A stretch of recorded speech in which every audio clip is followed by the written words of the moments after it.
हमेशा हर सिचुएशन को शांति से हैंडल करने वाली पत्नी भी इस बार इतनी अशांत हो उठी कि उसने अपनी जूती ही निकालकर पति की ओर दे फेंकी।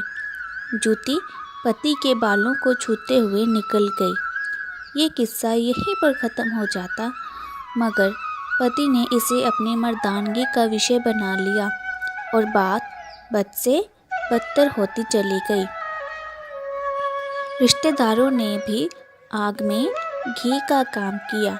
किसी ने कहा, जो औरत अपने पति को जूती से मार सकती है वो ना तो वफादार हो सकती है और ना ही पतिव्रता। ऐसी औरत परिवार ही नहीं पूरे समाज पर कलंक की तरह है। बीवी के पक्ष वाले कहाँ पीछे रहने वाले थे। किसी ने कहा, 21वीं सदी में भी जो स्त्री के साथ मारपीट करते हैं उन्हें तो जेल भेज देना चाहिए। तो कोई कहता, जरूर इसको कोई और पसंद आ गई होगी इसलिए अब पत्नी से मारपीट करने लगा है। बात कोर्ट तक पहुंच गई। दोनों पक्षों ने एक दूसरे के खिलाफ केस फाइल कर दिया। पति ने चरित्रहीन होने का तो पत्नी ने दहेज और शारीरिक उत्पीड़न का आरोप लगाया।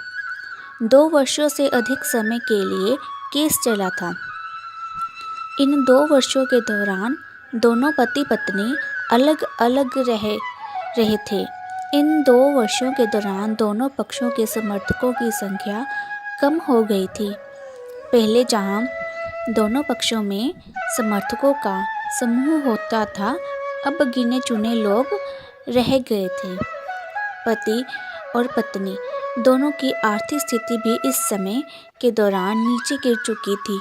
जिन्हें वे अपना शुभचिंतक समझ रहे थे, पैसों की बात आते ही उन्होंने भी अपना पलड़ा झाड़ लिया था। अगर कोई कर्ज देने को राजी भी हुआ तो मोटे ब्याज की शर्त पर। आखिरकार वही हुआ जो सब चाहते थे, डाइवोर्स। हर कोई खुश था, दोनों पक्षों के रिश्तेदार, उनके माता पिता और दोनों के वकील। लेकिन 5 साल की सुखद शादी और एक सुंदर बेटी होने के बाद मिले इस डाइवोर्स से पत्नी मुक्त थी और पति शांत। शायद ये इत्तेफाक ही था कि इस खुशी को मनाने के लिए दोनों पक्ष के लोग एक ही चाय की टपरी पर बैठे, आमने सामने। इत्तेफाक इसलिए क्योंकि ज़्यादातर लोग जो एक दूसरे के विरोध पक्ष को सपोर्ट कर रहे थे वे एक दूसरे को अच्छे से जानते भी नहीं थे। पति पत्नी भी इन सभी से दूर एक दूसरे के सामने मेज पर बैठे। पत्नी ने पति से कहा, अब तो खुश हो गए ना? तुम्हारे मन की जो हुई है मुबारक हो। तुम भी तो आज जीत गई हो। मुझसे तलाक तो तुम्हें मिल ही गया। कंग्रेचुलेशंस टू यू टू, पति ने कहा। तलाक को तुम जीत का प्रतीक समझते हो? पत्नी ने पूछा। पति चुप रहा।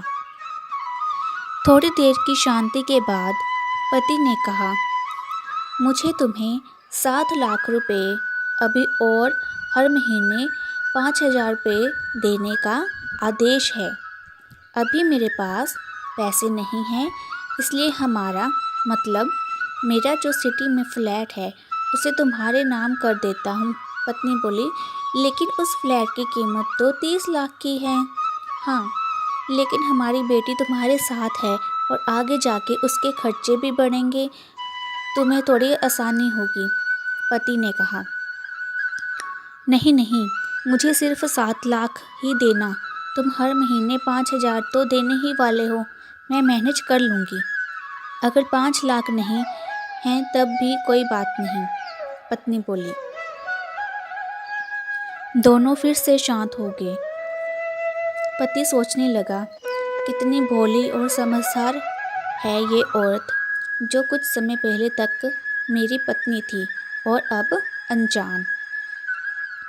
ये वही है जो कम से कम खर्चे में घर चलाती और पैसे बचाकर मेरे जन्मदिन और बर्थडे पर हमेशा मेरे लिए नए कपड़े खरीद लाती।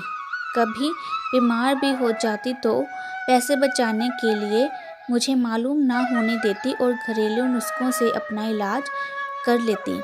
मगर घर में कोई और बीमार होता तो तुरंत डॉक्टर के पास लेकर जाती। मेरी ही मति मारी गई थी। मैं ही अपनी झूठी मर्दानगी के चक्कर में इतनी बड़ी गलती कर बैठा। पत्नी के दिमाग में भी उथल पुथल चल रही थी। अभी भी वैसा का वैसा ही है। पहले भी खुद से ज़्यादा हमारे बारे में सोचता था और अब भी वही कर रहा है। ये आदमी वही आदमी है जो मुझे एक्सीडेंट से बचाने के लिए खुद मोटरसाइकिल के आगे कूद पड़ा था और अपनी उंगली तुड़वा बैठा था। पता नहीं कौन सी मनहूस घड़ी में मैं झगड़ा कर बैठी। पति ने मौन तोड़ते हुए पूछा, अब तुम्हारे कमर का दर्द कैसा है? ज़्यादा तकलीफ तो नहीं होती? पत्नी हल्का सा मुस्कुराई और बोली, अभी भी होता है। अब तो पेट में क्रैम्प्स भी उठते हैं। वो तो होगा ही। तुम योगा या कसरत भी तो नहीं करती हो। अब किसी गायनेकोलॉजिस्ट को जरूर दिखा देना। पति ने कहा, तुम बताओ तुम्हारा अस्थमा कैसा है अब? क्या अब भी दौरे पड़ते हैं? पत्नी ने पूछा। हाँ, पड़ते हैं, पहले से ज़्यादा, क्योंकि अक्सर इन्हेलर भूल जाया करता हूँ याद दिलाने के लिए तुम जो नहीं हो अब, पति बोला। पत्नी की आंखों में आंसू आ गए। वो बोली, तुम्हें मेरे चरित्र पर सवाल नहीं उठाने चाहिए थे, तो ये परिस्थिति आती ही नहीं। हाँ, मैं जानता हूँ तुम बहुत अच्छी हो। मुझसे गलती हो गई, बहुत बड़ी गलती। मैं लोगों के बहकावे में आ गया था, पति बोला। तुमने भी तो मुझ पर दहेज का इल्ज़ाम लगाया था, वो बोला। गलत था और इस बात का मुझे भी पछतावा हुआ, पत्नी ने कहा। पति कुछ कहना चाह रहा था लेकिन हिचकिचा रहा था। पत्नी ने पूछा, कुछ कहना चाहते हो? वो बोला, क्या सब पहले जैसा नहीं हो सकता? तो कुछ देर शांत रहने के बाद पत्नी बोली, क्या मतलब? मतलब कि हम फिर से पहले की तरह पति पत्नी बनकर, सच्चे दोस्त बनकर नहीं रह सकते? पति बोला। फिर ये डिवोर्स के पेपर दिखाते हुए पत्नी ने कहा। पति बोला, फाड़ देते हैं। पति ने अपने पास रखे डाइवोर्स के पेपर फाड़ते हुए कहा। पत्नी ने भी अपने पास रखे पेपर फाड़ दिए। सभी हैरान थे, वकील, रिश्तेदार और माँ बाप। पति पत्नी दोनों एक दूसरे के हाथ में हाथ पकड़े अपने घर की तरफ चले गए। दोस्तों, ये कहानी उन हर पति पत्नी के लिए बड़ी सीख है जो छोटी छोटी बातों पर लड़ते हैं और इन झगड़ों को बड़ा बना के अलग होने का डिसीज़न लेते हैं। प्यार और झगड़ा तो एक सिक्के के दो पहलुओं की तरह है। दोनों को स्वीकार करना होगा, तभी ये पवित्र रिश्ता उसकी मंजिल तक पहुंच पाएगा।